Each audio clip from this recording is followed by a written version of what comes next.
Hey, my name is Dev. I've been a serious guitarist for over 3.5 decades. And this is a series I call It's Just My Opinion, but You're Wrong If You Disagree. And today, I'm going to play you a clip from a previous video where I go through a bunch of other guitarists who I find inspiring. And I really want to focus on the guitarist that I think is probably my favorite and most inspiring guitarist of all time, which is Jason Becker. Let's take a look. The lineage of guitarists for Diamond David Lee Roth begins as follows: Eddie Van Halen, Steve Vai, and then Jason Becker.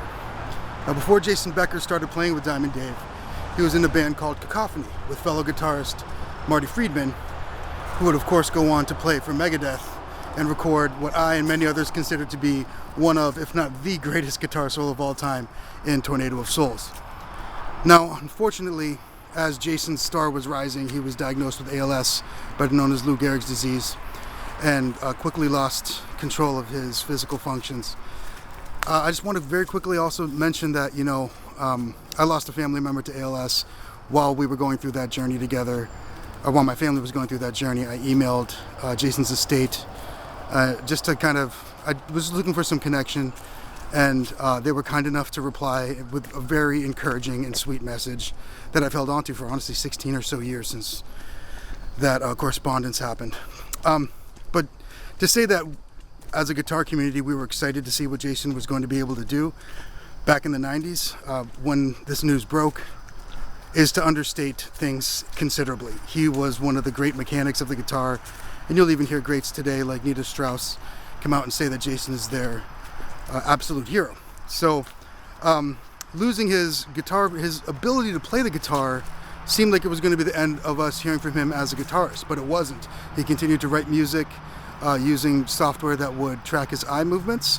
And then originally Shrapnel Records mate Michael Lee Firkins, I believe, was playing his guitar parts, and he's still releasing and coordinating music today. He just had a 50th birthday and released a new version of Some Assembly Required. Go check it out. It's absolutely magnificent. Jason is a worthy hero, and he's a perfect example of how nothing can stop you from being a guitarist if you are a guitarist down to your core. Let's take a look at some of the stuff that he's done and some things that I've learned from him. So the main thing that we can learn from Jason Becker is perseverance, right? Like, this guy continues to release music and bring together people in our community and inspire us. It's mind-blowing, quite honestly. But in terms of the guitar and music theory, I've learned more about music in general and the guitar as a physical tool to play music from Jason's song Air than I have from any other piece of music. I'm going to play you a passage here. It starts with that, which are just the notes in E major. So we're in the key of E major. I'm going to go ahead and put the chords for E major up over here. I'm going to play through the passage, and I'm going to call out the chord that is being arpeggiated at any point in time.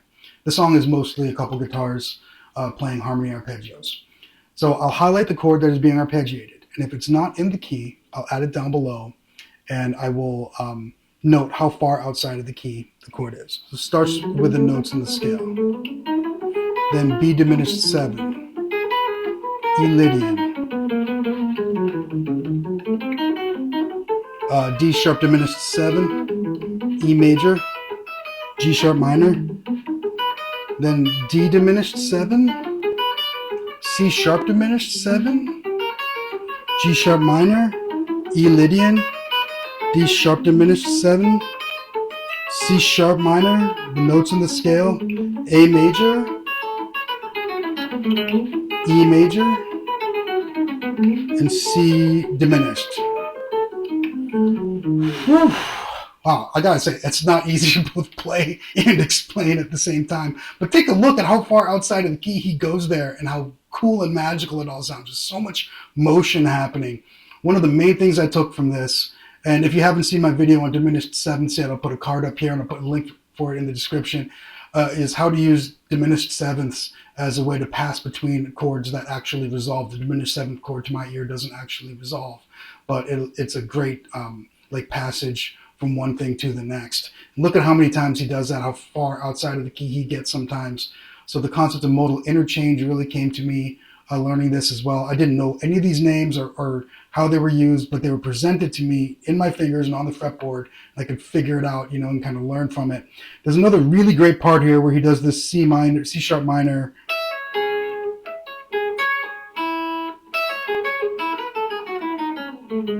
So he plays these notes.